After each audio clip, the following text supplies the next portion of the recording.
All right, before we dive too deep in here, I have to shout out No. So if you guys have been listening, you know that they are our first official podcast sponsor. That means so much to us here at the podcast. All of you listening means so much to us at the podcast. So a simple way to support the show is by liking it on any podcast platform that you're listening to. Follow, subscribe, whatever the prompt is. Sharing it with your friends, sharing your favorite episode with a friend, whether that's on social media or directly sending them a link, all of that helps so much. Plus, rating and reviewing the podcast. And lastly, supporting the sponsors who support us. So NoSo has graciously given us, and you all, a discount code for 15% off your next order. It's Flarin' It Up. FLAIRIN it up. It's in the show notes if you didn't catch all that. But check them out. Use the code. That supports us. That shows them that you support us and you're supporting them. It's a double whammy. You can use no-sew patches to repair gear or just add flair, hence the code, Flarin' It Up. You want to add some personality to a hat, a bag, a black jacket, get a no-sew patch. They have amazing artist collaborations and patches for everything. Merino wool, denim, all sorts of everything under the sun. So go check out No-Sew Patches, support the people who support us, like, share, follow, all those things. It means so much to us. Thanks for being here. Here's the episode. Hello, everybody out there. Welcome back to another episode of Tearing It Up. I have got two guests here today, so this will be a fun one. I love when we have multiple guests, and it also makes it a little bit easier if they're actually together in person. So they can, I don't know, it's just a little bit easier to talk over each other less, I think, when you're able to like nudge each other and actually hear. There's no internet delay, and they're sisters. So that's also, I think you might be the first pair of sisters that we've had on. So that's really cool. Yes. And I've been following these gals for quite a while now. They are the founders of VNTRbirds. And I don't know, at some point in my life that I was following all these women's, and I mean, still am, but like snow specific is kind of where I got into these different women's groups and organizations, She Jumps and Shred Betties and She Shreds and all sorts of different things. And so VNTRbirds was definitely up there in one of the early follows that I was keeping track of with the avalanche courses and all the things they do. So I'm not going to dive too deep into that. I'll let them get into telling you guys exactly what VNTRbirds are about if you haven't heard about them. But first off, I want to start with where exactly you are in the world as we record today. And go ahead and tell the folks your names too. Awesome. I'll go first. My name's Leanne Wren. And we're actually at my house right now in Breckenridge, Colorado. Awesome. Yes, and I'm Kelly Wren. I like to reside in Leanne's house a lot. We do all of our work here, but I'm usually living over in Silverthorne, Colorado. I just bought a house over there a couple years ago. Oh, fun. Okay, so how far way is it from each other? I pretend that it's 15 minutes, but it's actually more like It's like 25. 20, yeah. Oh, okay. Really fast. So like Yeah. I'm always late. Like it's always like, come on over. I'm like, okay, cool, I'll be there in 15 minutes. And it's not, it's further. No matter where we are in the world, Leanne is always late, so it's just expected.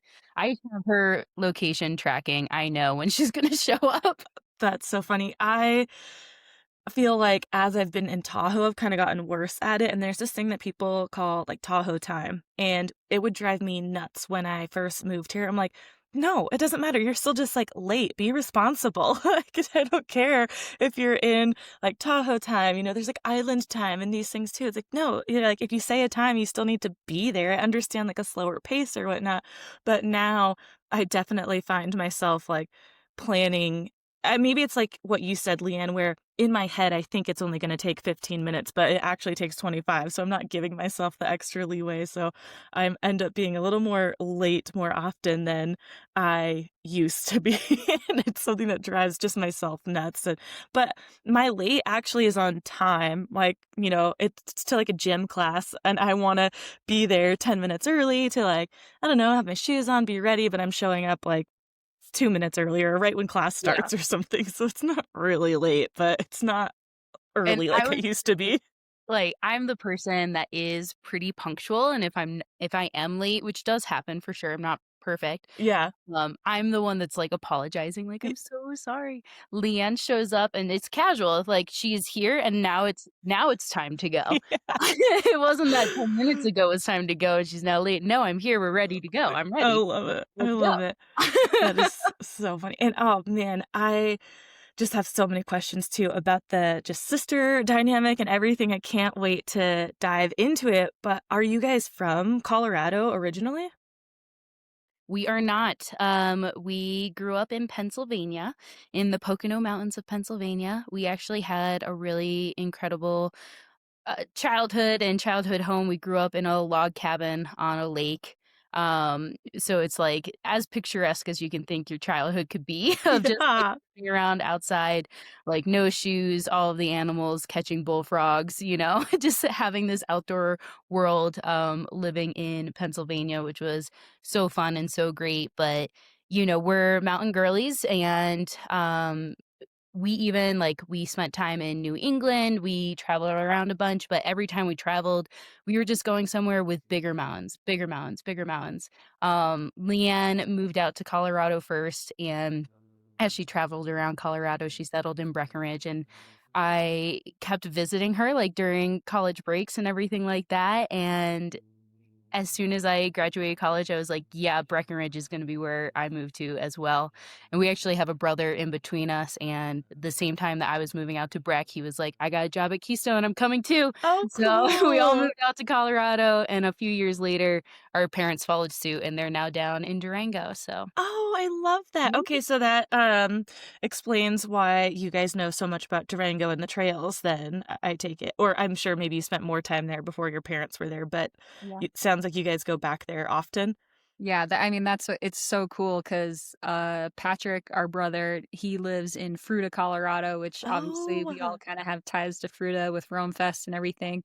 And then our parents are in Durango, so um, we all spread out, and they're all really awesome locations, I think, in Colorado for the different activities and cultures and communities and everything. So yeah, Yes, that's amazing. That's so cool that your whole family so it is just, sibling-wise, it's you 2 and your brother. yep, Okay, so the whole family is out there in Colorado. totally, oh yeah. Oh, that's We even have a so cousin out cool. here now too. yeah, Oh You my know? god, I love that. I love that. I there's times I wish my whole family would just come here. They're still up in Washington, so I'm the only one down away from them, but I love the Northwest, so it's like a great excuse to go up there as often as possible, and I just feel like both places are truly home, and I think that that's cool too, to have a place where you feel like at home in 2 locations, and I don't feel I mean, obviously, there's times I feel torn, but it's still, like I said, great excuse to go up to the Northwest as much as I want, so totally. And those are both really awesome places to call home. Mhm. Washington State is so beautiful. Tahoe is like a total dream. So Yes. I know, I really can't complain about either one at all. It's like it's easy flight up there too, so the drive, I do that a lot. It's long, but it's easy enough, and I've done it enough, and it's a quick hour and a half flight from Reno, so I really cannot complain. Easy to get to both. I'm not flying across the country or anything. And with you guys in being in Colorado and the whole family, were you going back to Pennsylvania often, or pretty set in Colorado once you moved there? yeah,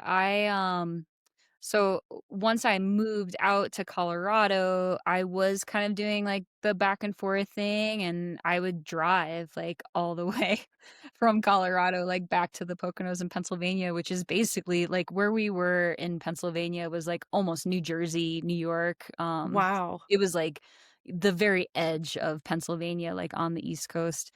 So it was like a big drive. And the last time that I did it, I was like, this is officially the last time I drive the country, like it was like Yeah. I had done it like so many times. Mhm. So yeah, I haven't done it, since a long time now, at least probably, I don't know, 15 years. But Wow.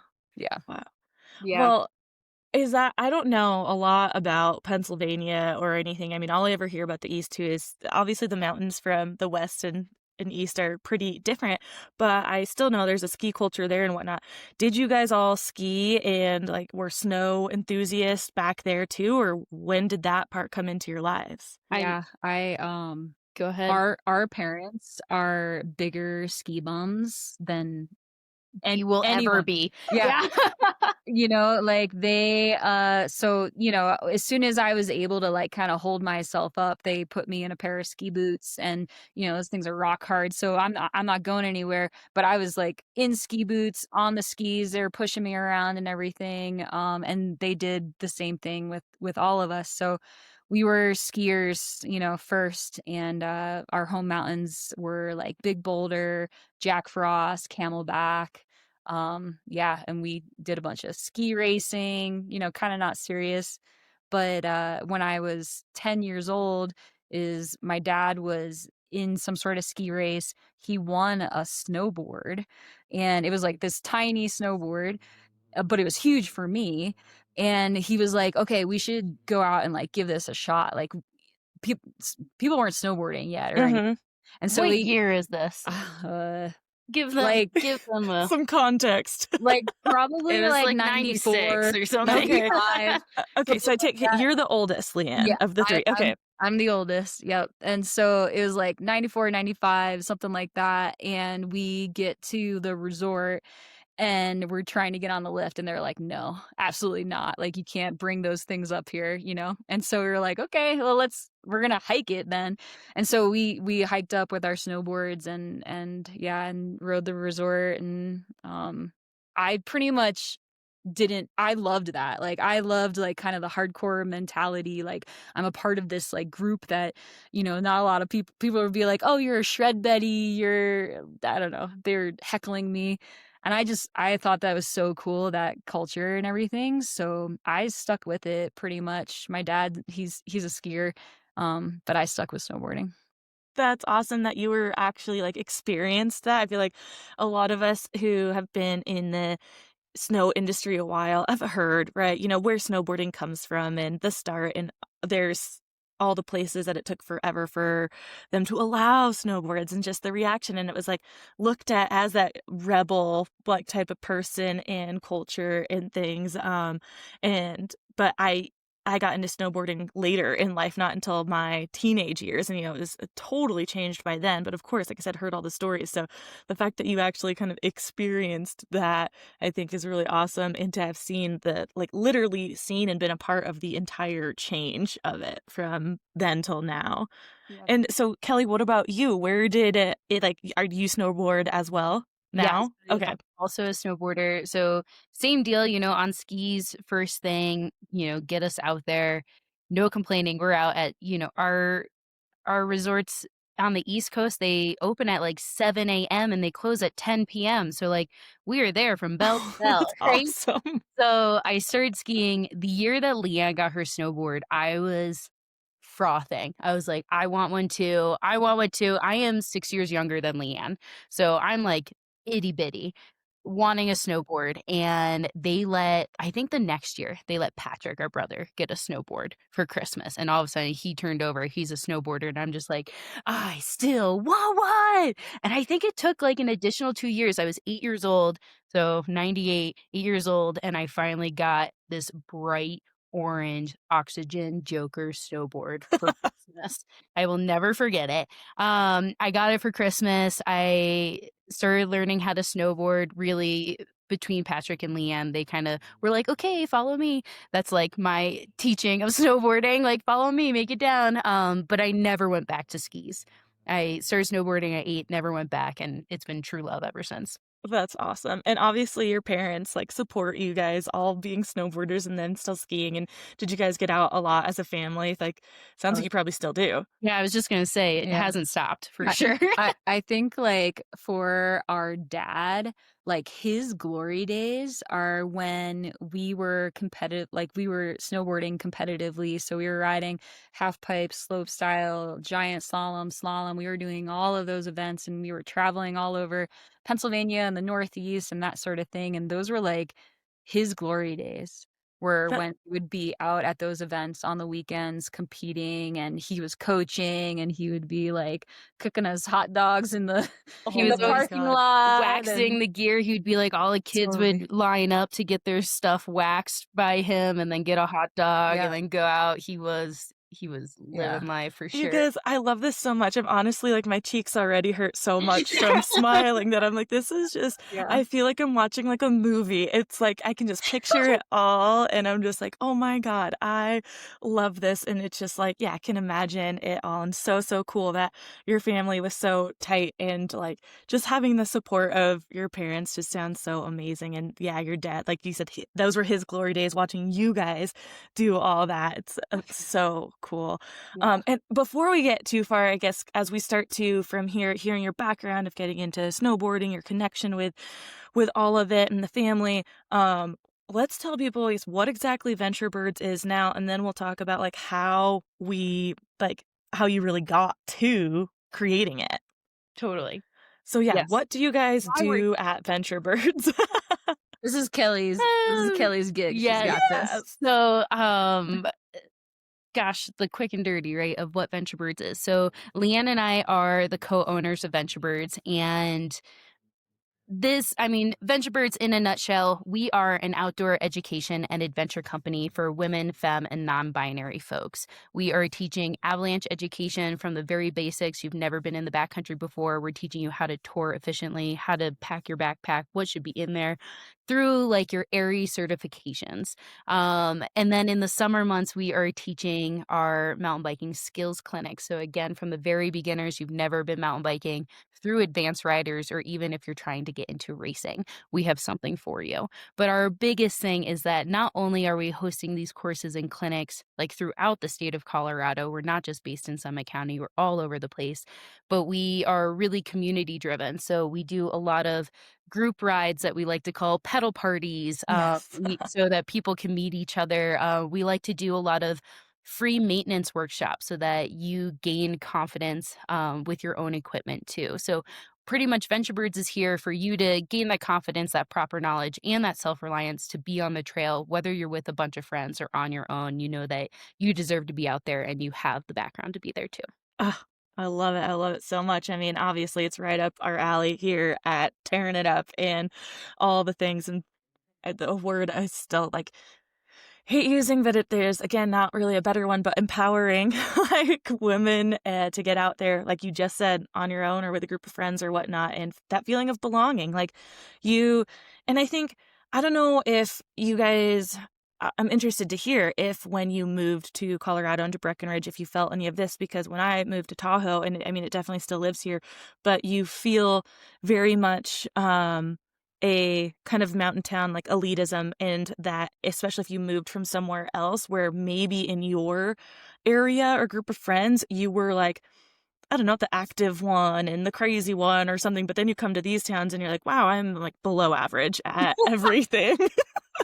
Like, did you feel any of that at Breckenridge and have any kind of imposter type syndrome that maybe led into wanting to create this feeling for others that, like, no, you do belong here, whether your skill level is, leisure athlete or competition athlete?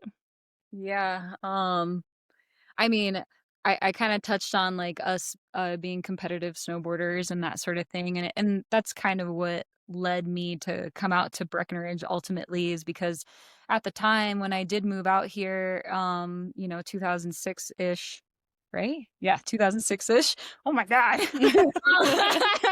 Uh, like Breckenridge was the place to be. Like we had the most awesome park, the half pipe. If you were a pro rider, like you lived in Summit County, you lived in Breckenridge. So like this is where I wanted to be for sure.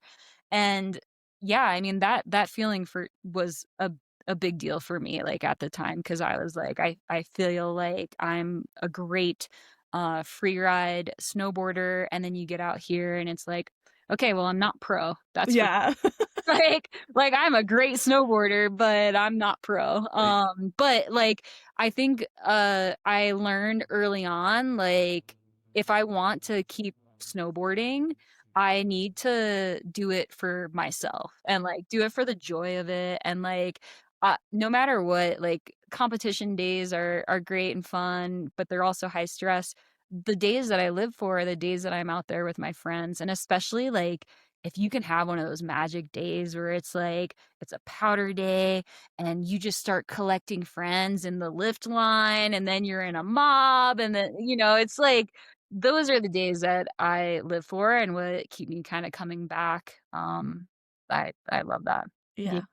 I think mainly when I moved to Breck and Colorado, or just like generally always being in this industry in some sort, right? Being in the outdoor industry, you find like snowboarding, like people are so well connected and they're pretty welcoming. Like even if you aren't pro, what I was finding before making VentureBirds is that you have the people that are like, "Yeah, I snowboard, but I'm not that good, so you probably don't wanna go with me. Yeah, Uh-huh. I ride bike, but I'm not that good, you probably don't wanna go with me." Or I'll go with somebody else and all of these things, and I think that's where we kind of found that need of being like, "You don't need to be pro, like, you don't need to be doing this, you don't need to be racing, you don't need to be in any sort of competition, you could just be doing this for fun." It could take you forever to get to the top of the hill to then, like, turn it on and go downhill, like, that is totally fine, and, like, people want to just go out and ride with you. A Mhm. lot of the times, it's like it's about the laughter, it's about the connection, it's about the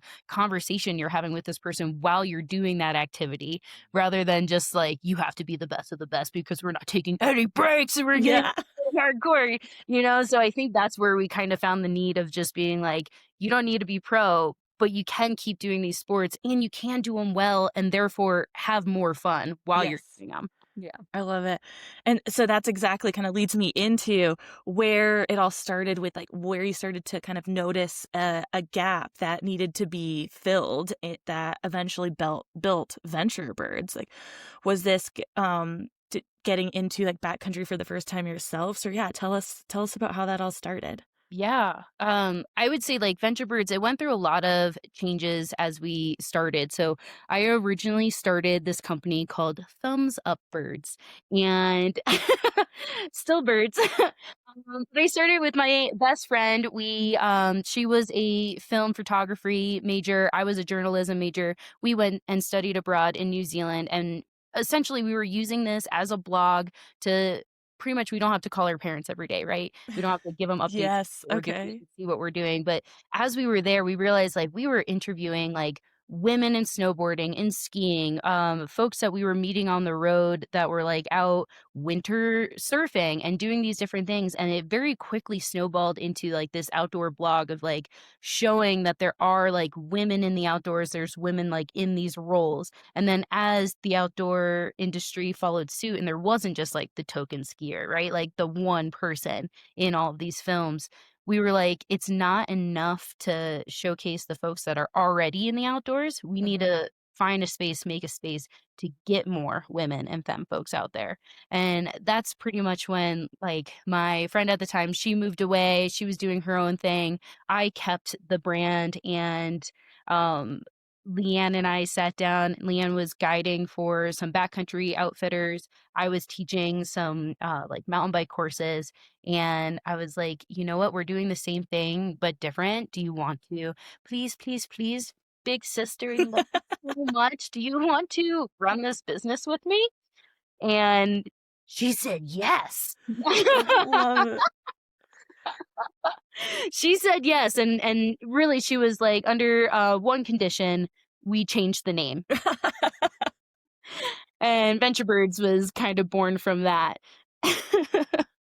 Oh, that's awesome. I absolutely love that you recognize, you guys are doing different things, but like same. And like, how do we combine? And let's bring our forces together to overall get more women, femmes out here. And did it start just with snow or from the beginning? Was it snow and bike? It was snow and bike, but Okay. a bike was, like, light, you know? Very.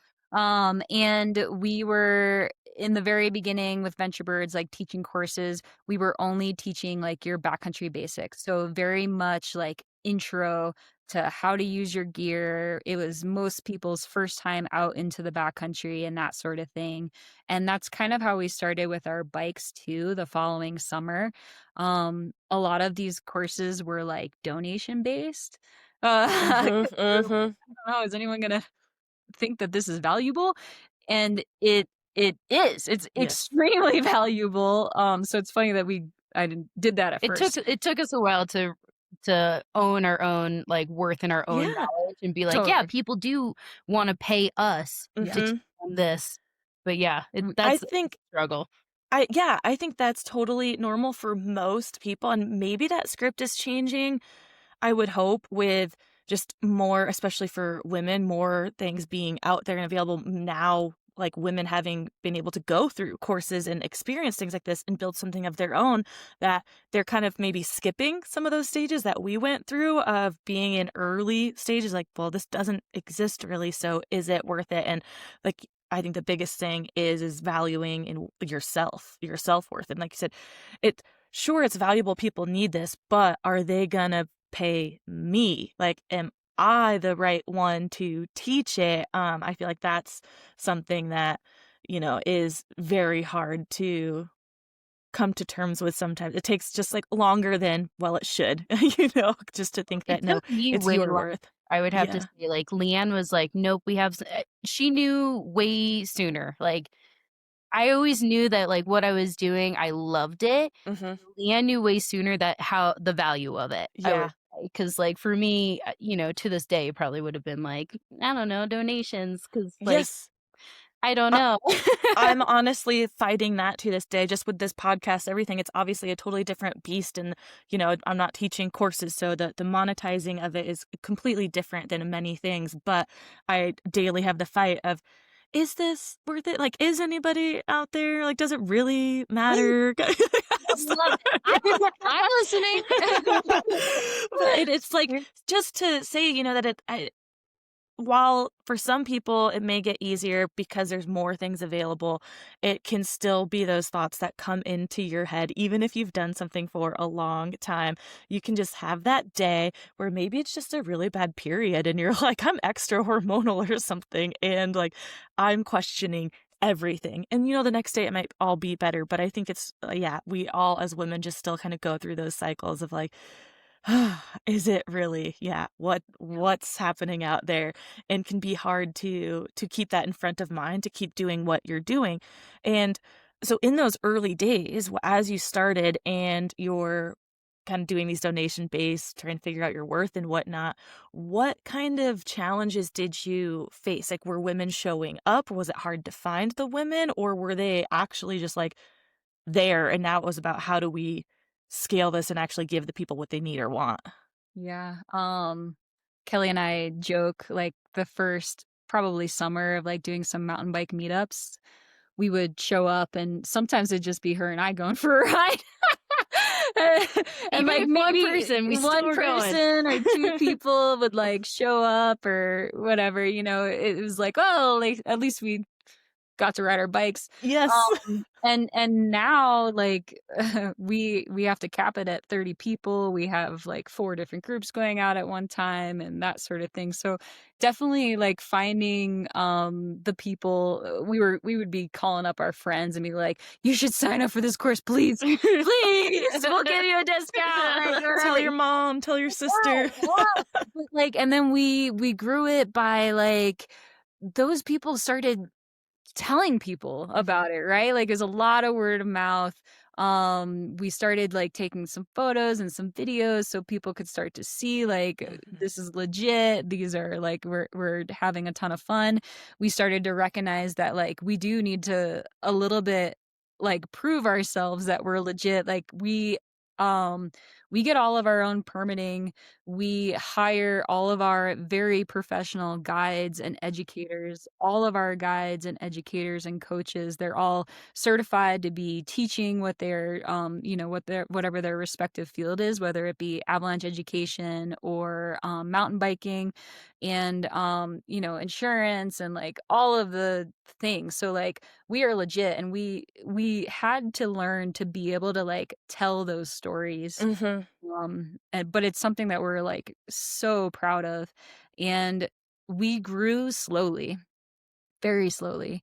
It took us years to be able to be able to let go of what were our full-time jobs and make this our full-time job, you know? So it took a long time. But we had, each other to kind of vent with and whatever. And I think that Kelly and I, maybe we are like different cycles or whatever. Like there's times where Kel is so motivated, and she's like doing all of a sudden my checklist is like, oh my God, chill out. And then, and then I kind of like we go through those things. So it's really awesome to like have someone else to feed off of and everything. But yeah, I mean, it was really, really hard at first. And I think because we are a women-owned business in this very heavily male dominated industry, it some of that proving ourselves in that way,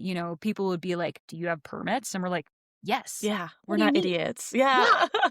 You're like, We would get questioned a lot. are you all certified to teach this? Yes. Like, and It would be random like Instagram questions too, and we're just like, "Who is this?" Yeah. are you permitted to teach in Grand Junction? And we're like, yes, we are professional women. We own this like now bigger guiding company, and so I sometimes wonder if some of the other bigger guiding companies around there, are they getting the same hassle? I have no idea, but we got That's that a lot. that's very interesting because I feel like no, probably not. If unless they don't if they're not like explicitly like women owned or women behind it, I doubt they are. And it's such a good point that you are getting those questions, and especially like random Instagram, it's probably people who are like, who is this? Like kind of trying to like whistle blow on you or something like, oh, don't go out with them. They're not vetted. They're not like certified or anything like that. Like come over here to us, this male owned blah blah blah, because as women, especially just two women who own this and we don't see any other men, of course they're not going through the correct procedure to do it right. It's like They have too much glitter to be doing it right. yeah, like, they don't know what they're doing, they're just trying to get a bunch of girls out there to go have fun, but not learn real things, and it's just insane that I mean, it still definitely happens that you don't get taken as seriously as a woman, I think, in any kind of guiding, coaching, professional role, that is typically male-dominated. I mean, even if you look at professional sports, I feel like a man who I think people talk about this, right? A lot, right? Like a random 50-something-year-old dude who used to play basketball in high school will like doubt an like WNBA women's coach and it's like and like try and say they're better than him. It's like, what? Like you didn't even play in college and you think that this woman knows less than you and she's a professional coach. Or a lot of women who are getting into actually coaching in the male professional side like are still so doubted. It's like, you think this professional team would hire that woman if she wasn't qualified? Like, I don't understand people's thought processes. And again, it's something that I think really will be up against always because we'll always be looked at as a little bit lesser in ability, especially when it comes to like a physical ability. And that's just, yeah, as frustrating as it is, I think something we just have to put our heads down and keep going and doing. And you guys have proven your place in the space by having all the certifications, the permits, and that's no small task. I mean, I wanted to do some paddleboard. I was a paddleboard yoga instructor, and I got some really lightweight paddle boards, and I wanted to do like hikes to alpine lakes, and then we do like paddleboard yoga up there.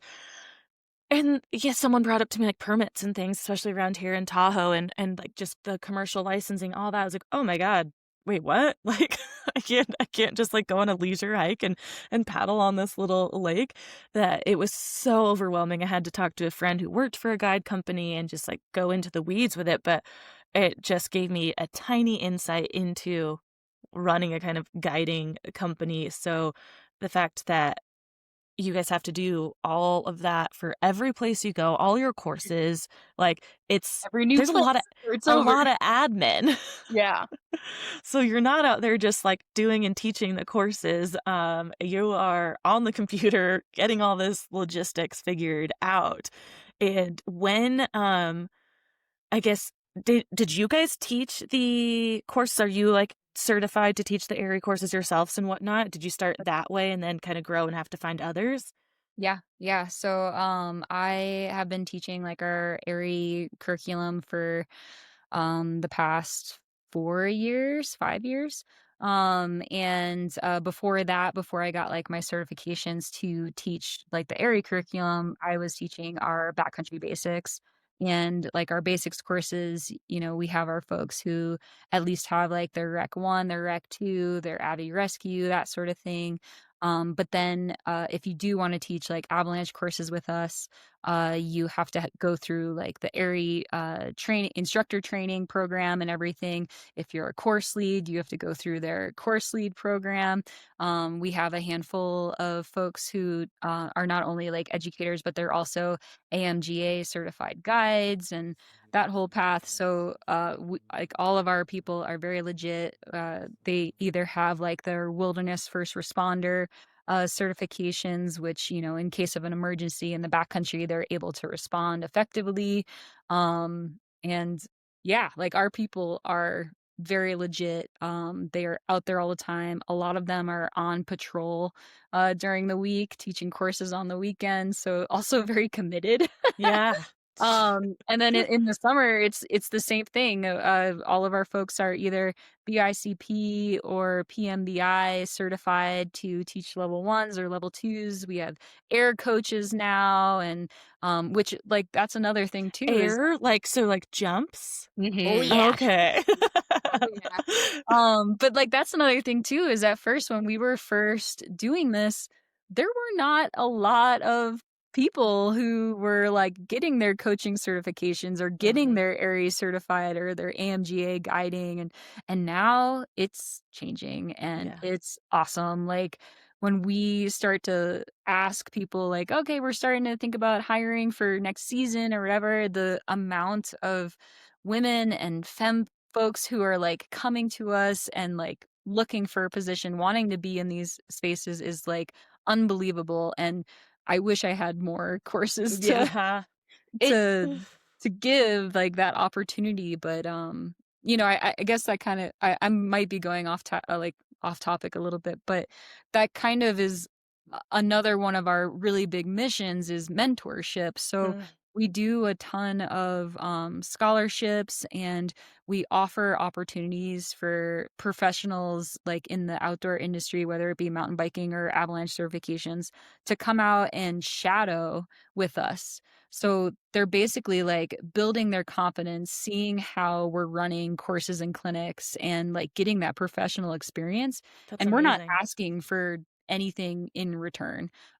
But those people tend to want to then, teach for us. So Mhm. it's really, really awesome the mentorship program that we've kind of created throughout the years. And I think that's also it goes back to, like, one of our core things is, like, help women, femme folks see themselves as outdoor athletes, You Uh-huh. don't have to be the best of the best, but you are an outdoor athlete. If you are going out here and doing all these things, like, own that identification, right? And so creating these opportunities for folks to come out, shadow that Area 1, gain that confidence, hear the verbiage that folks are using, but then also have those connections, have that mentor that you are gonna stick with then, right? Like, Mhm. once the clinic, course, whatever it is over, you have their contacts, you can reach out to them, and that's, like, anytime. And I would say that's for whether they are a professional shadowing or a client who is learning how to mountain bike for the first time, like, something that VentureBirds loves to hold is that it's never a one and done course. It's not that you came out, you got your certification, you came out, you learned how to do a bunny hop right on your bike. You came out, you got all of these things, you made new friends in your course, your clinic, your workshop, but then you also gain these mentors. Like reach out to them. You're buying new bike shoes. Let's talk about what different companies we like and why. You are getting a new split board or you're looking for a great outfitter that does like wilderness first responders. Like, let's talk about who you can, hang out with to get all those different things and then come back to VentureBirds. And this is like, it could be that season, it could be the next season, the season after that. Like, reach out to us. We're here for you throughout your entire journey. Um, Utilize the resources that you have, especially like going back to talking about the people that are whistleblowing on us, right?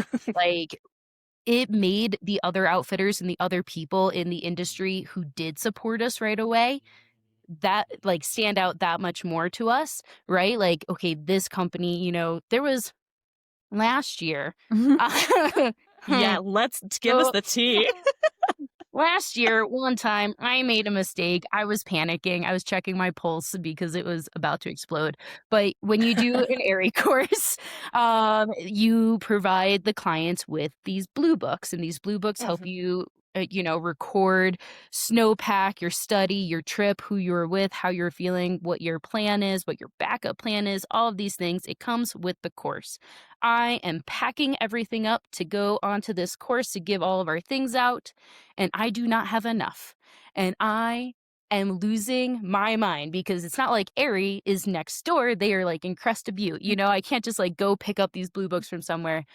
One of these outfitters who does live right next to me, I call him at 6:30 in the morning, and I'm like, so sorry, my good friend. Um, can I steal like 7 blue books? I am so short.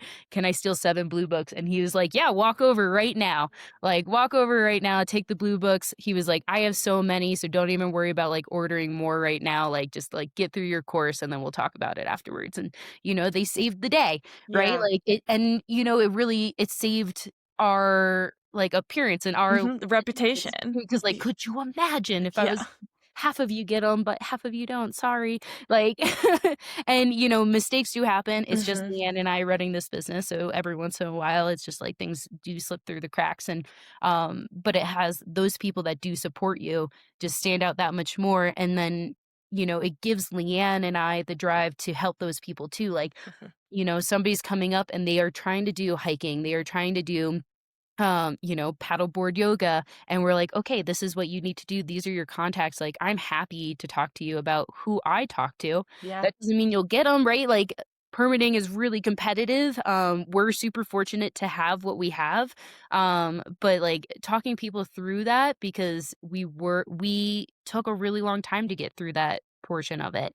It still takes me a really long time to put in all of our permitting every year, but I know the gig now, right? Like Yeah. when it's due, I know what they need. It still takes me a while because that's not my full-time job. Everything else is my full-time job. Mhm. But it gives us the opportunity to then help other people who are the new kids on the block now, right?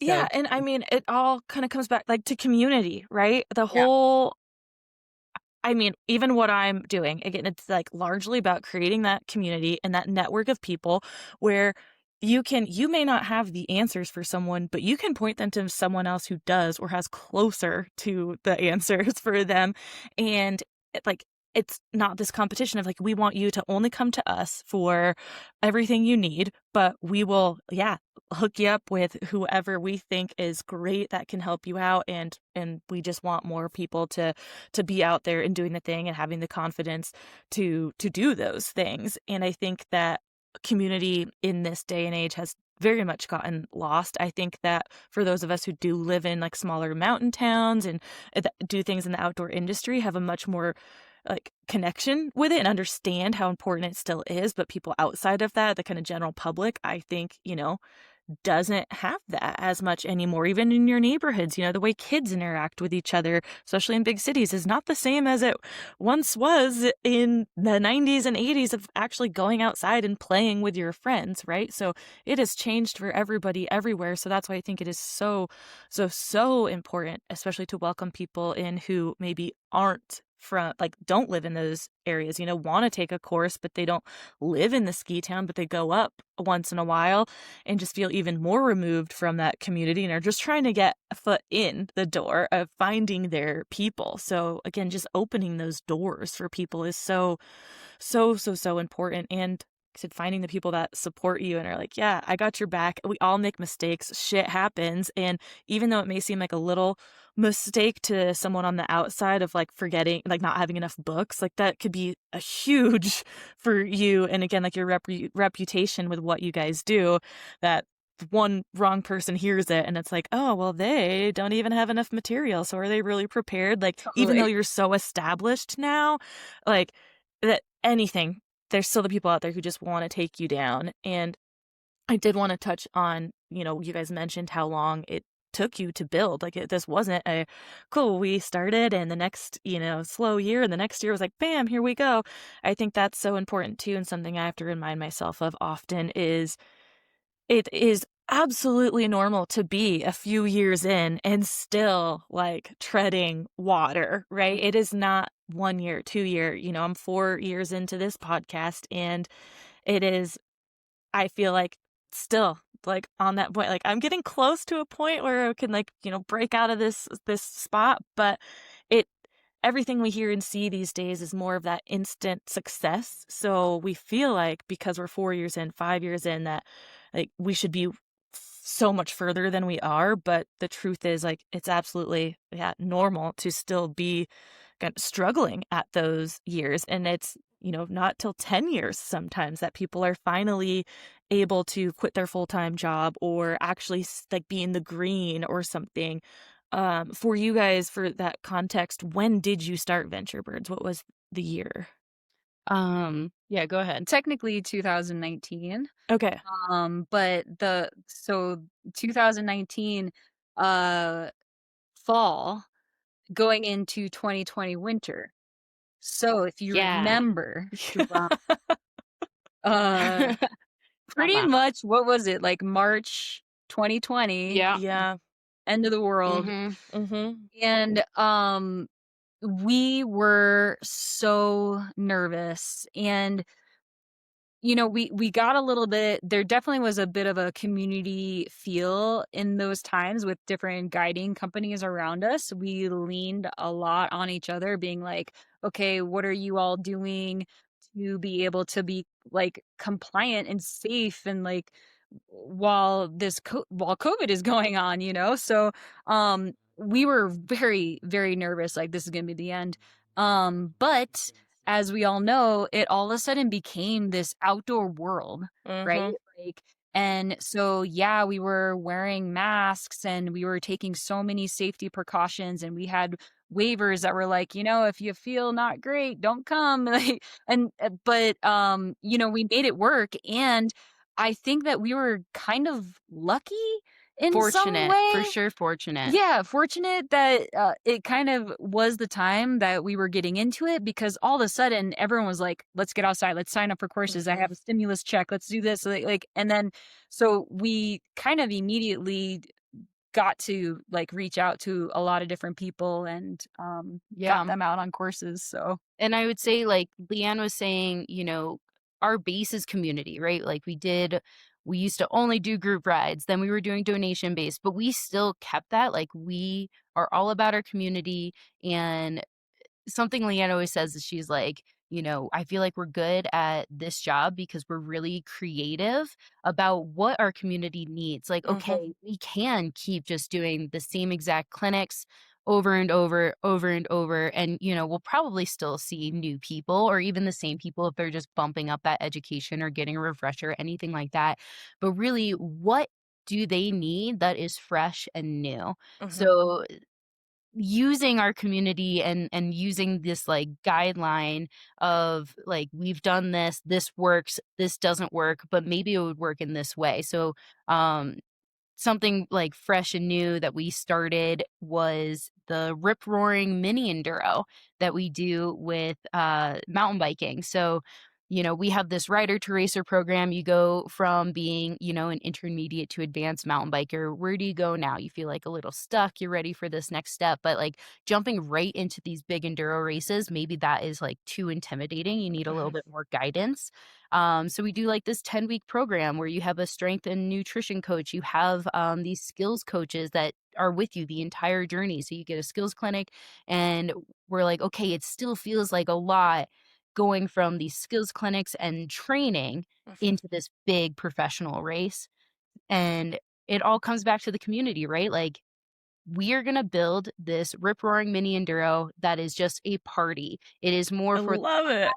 like, you are gonna ride your bike as fast as you freaking can today, but then you get to the bottom, there's all high fives and cheering and laughter at when you get to the start line at the top, it's just a big dance party and everybody's cheering you on, counting you down to, like, get through that course, and it's like, low stakes, right? You feel like it's Yeah. low stakes, and you're just, like, having this fun, having this party, and then we did the same in the winter where we have our Venture Out Backcountry Festival, which is our all-femme backcountry festival. It's like one of a kind. We've been doing it for years and years now. It's like one of our favorite things, but let's get all of these folks who have taken courses over the years, or it's been a while, or you're new to the backcountry, like come out, do this festival, meet new people, learn about the state of the snowpack, do these fun tours, come back, have like crafts and workshops and tech talks, and just like be in this community, like be in this connection. Like it all comes back. Like from when we started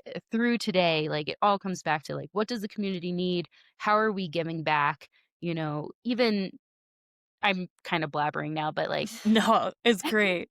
like, one of the biggest things that I was, like, really proud of Leanne for as soon as we started getting out of Summit County was especially with our mountain biking, she was like, "Okay, we are now in BV. We're in BV, we're doing these courses. How do we give back to the BV community? Because that's not our community. Like, how do Mhm.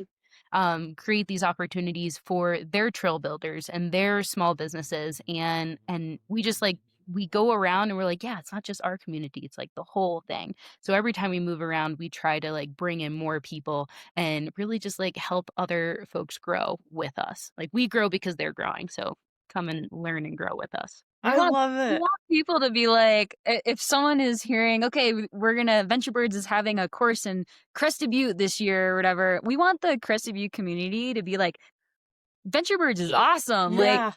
they brought in a local restaurant or they brought in local speakers or, we want to involve the community as a whole with all of our different events. So, yeah. Yeah, and again, I think that is huge, and just having that such like recognition of it, like we're outside of our normal community. We can't do things the way that we have been. If we want to be truly welcomed into this other community, we have to do things maybe a little bit differently and work with them with what they need. Their needs may be just a little bit different, even if it is like the next city over or whatever it might be, right? Just being aware of that and not just stuck in your own, like, this is how we did it, so we're just gonna kinda keep this same blueprint and take it everywhere. Like, how do we involve, like this restaurant over here, these little things, like you said, I love that so much. And I'm curious, now I feel like I have a little bit of a different story with, that may actually be more similar to your guys's. It's like having a very supportive family while participating in a very male-dominated, like, industry and activity, and so it wasn't till later in life kinda when I realized, like, "Oh, wow, not everyone had this kind of support that I had," and it wasn't just like, "Whatever, I don't fucking care, I'm gonna be here and show up anyway," and so for me with that, like, if you've been a long time listener out there, you know what I'm probably talking about, which is wrestling, and I'm a wrestling coach now, um, and yeah, I just became a huge backer of women's wrestling and, like I said, showing up for the girls and women there who were doing it on their own and didn't have support of their family or friends or community or anything like that. Because like I said, I did have that. And when I realized other people didn't, and that's also actually how I found like and got into things like She Jumps and just women's organizations in general, was like, well, I always had it, so now I feel like I need to give that back to other people for the people who didn't have it. And I'm curious with VentureBirds and, being femme and women focused, like, did you guys have any, like, kind of personal experiences growing up where you didn't feel welcome, or was it kinda that, like, we know others didn't and we had that and we wanna give it back? Yeah.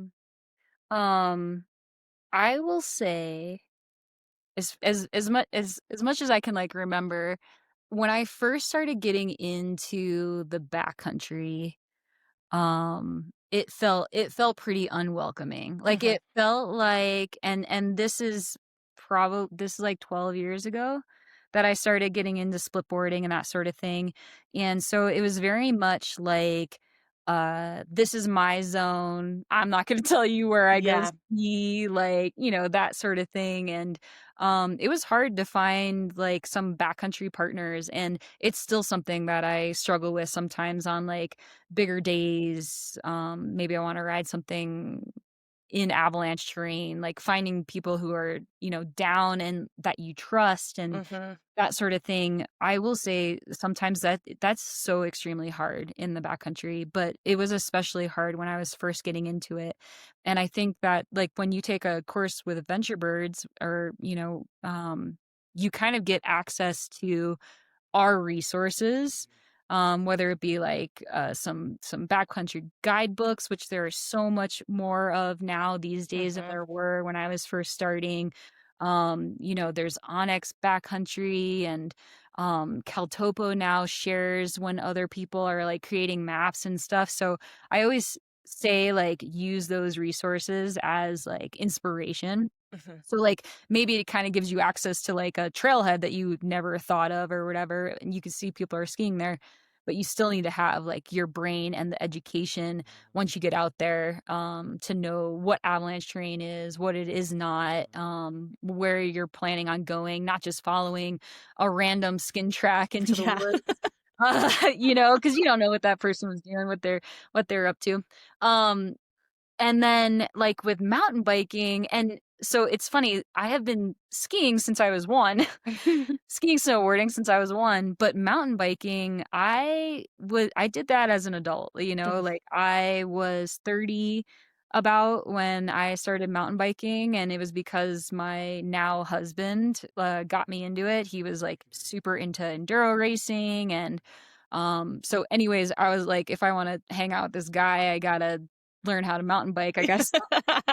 And so the mountain biking community though it felt so different to me. Like it felt so welcoming, and people were like, come out and ride bikes with me. And like they didn't care that I sucked and I probably like fell on my bike like 18 times. And I also was in a crew of people where they would take me on some of the hardest trails, like, Yeah. but I stuck with it, and I tell this story where Michael, my now husband, this is actually the moment where I almost broke up with him early on, but my first experience riding bikes, I'm sorry, I'm going on a tangent.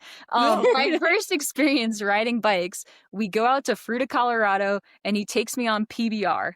It is just like fun, flow, roller coaster, super mellow, and I'm a longtime snowboarder, like, I loved that shit. It was awesome. Like, I loved it. I was like, "Mountain biking, I am so into this."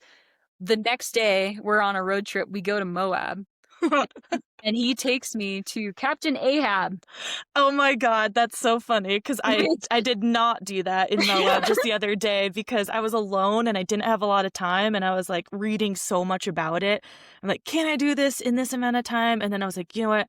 I'm not even gonna fuck with this today." it's Like, from the 9 yard. I will come back with somebody on this and have, like, no time limit. So, those are 2 without even having ridden the trail, but just did a lot of reading about it, vastly different trails.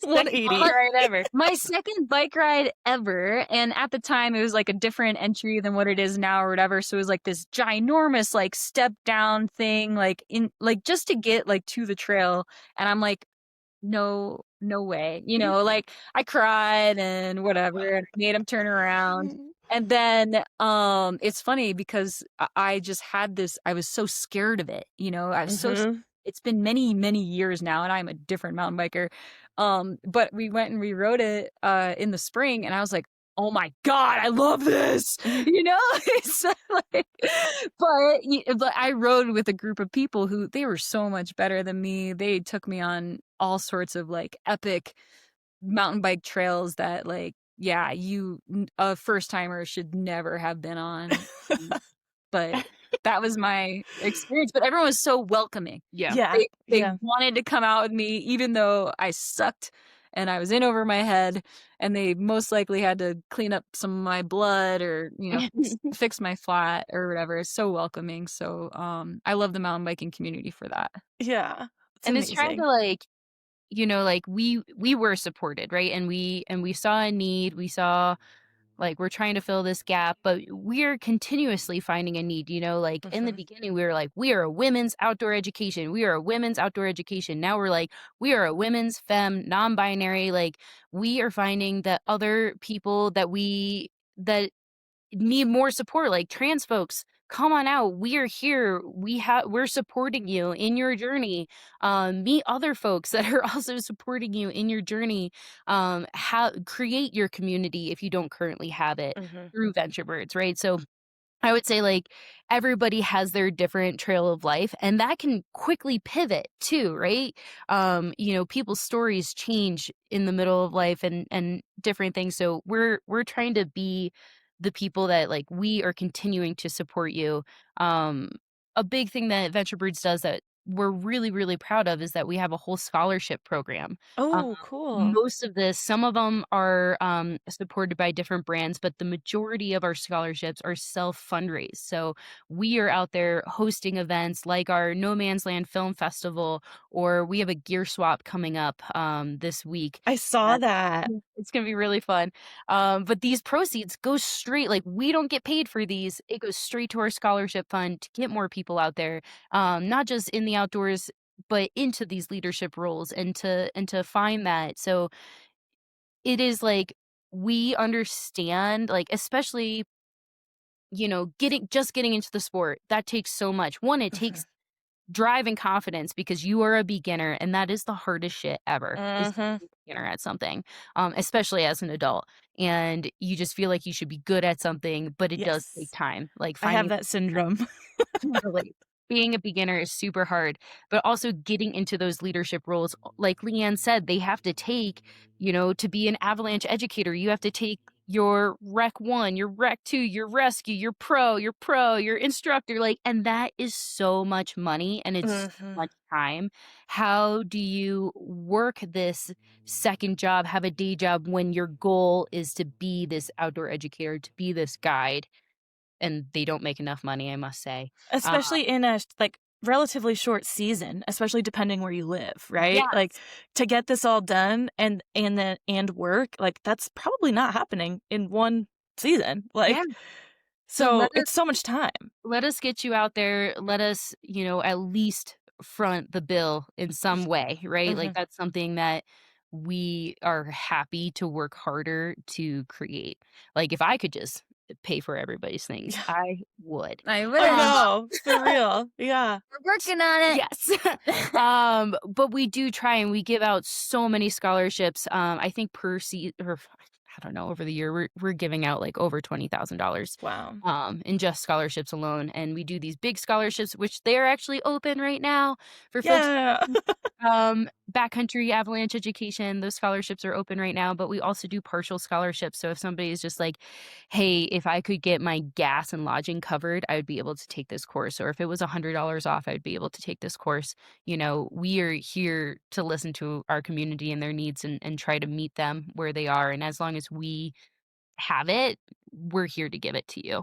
Yeah. Yeah. That's That being amazing. said, if there's anyone out there listening, you're looking to support some women and some femme folks in the outdoors, get to our website, check out the scholarship area, and you can either donate like directly to VentureBirds, or we have a Fiscal sponsor. fiscal Fiscal. sponsor. It's the Friends of Dillon Ranger District, and it's the national forest that we operate in typically for like our backcountry education. So you can potentially get a tax write off for that. So, yeah, if we could get more women and femme folks into the outdoors, into these leadership roles, I mean, that is the dream. Yes, I'm here for that for sure. 100% about supporting that. And I hope there are some listeners out there that they're either participating in that program, looking it up, trying to get in that way, or have the means to donate or support through some of these fundraisers that you guys are doing.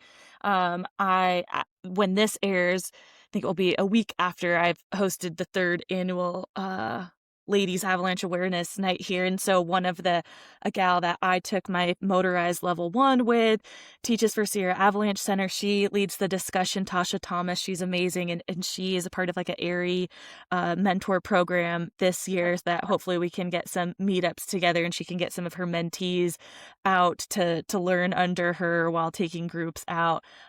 It's just so amazing to see more women in these spaces, and I just want to do whatever I can to get the message out there for ladies to get into these roles or to learn from these other women.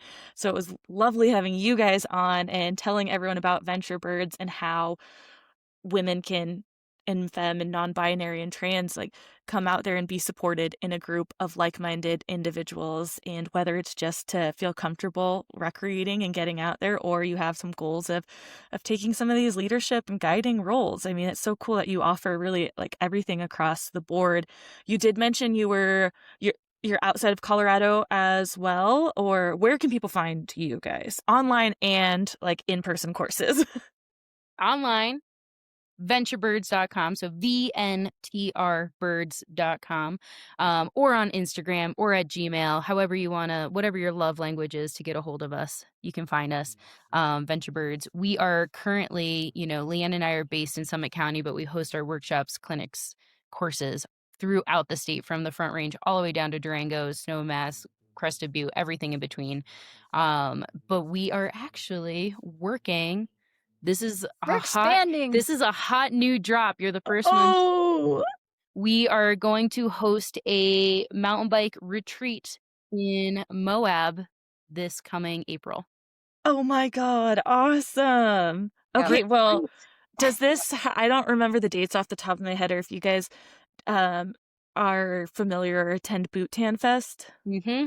Is it around the time? It's after Boot Tan Fest. Like right after? Like Yep. maybe on my way home like from 2 Boot Tan after. Fest, I can go to Moab? 2 weeks after. Okay. Well, maybe I'll just have to plan a longer trip to hop around and be able to like loop and attend all. So that's amazing. That's so awesome. Expanding into Utah, which we're really excited about. And then we also have some new bike clinics for folks next year's too. That we're expanding into another state. I don't want to announce anything yet, but keep in touch with us. And it's super easy to do that. You can sign up for our email list. And like Kelly said, follow us on all the social media things and you can be first to know. And I would say like our biggest thing, if you were like, boy, I wish somebody was doing something like this. I can't do it, but I wish somebody was doing some sort of clinic course, whatever, that was like this. We're happy to listen to you, because if it's something that we can run with, again, we love the fresh and new. Amazing. I love it. Well, you heard it, everybody out there. Go follow VNTRbirds on social media. Check out their website, whatever. Look up their courses, their scholarships. Stay tuned for expansions and the mountain bike retreat. Oh my God, like I said, gotta get to my calendar, and I really gotta start planning my April and trying to get to Boot Tan and all the things. So we'll be there. Yes, awesome. So cool. Well, thank you guys so much for joining me today, and everybody out there, thank you. We'll talk to you all next week. Bye.